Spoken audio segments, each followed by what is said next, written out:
Hi, it's Mel here, and I'm going to show you some of the danger points when clipping a dog's body. Behind the ears, the elbow, and the skin behind the elbow. The armpit and the underarm area.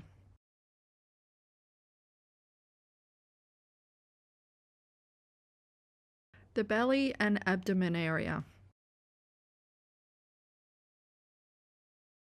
The flank area. The skin at the front of the back leg. The skin on the outside and the inside of the back leg in between the hock area and the lower thigh. The skin on the back of the hindquarters. The anus area.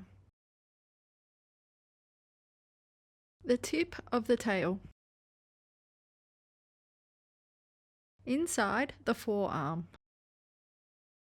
The front dew claws, and always check if the dog's got back dew claws. The throat area. The front of the underarm area.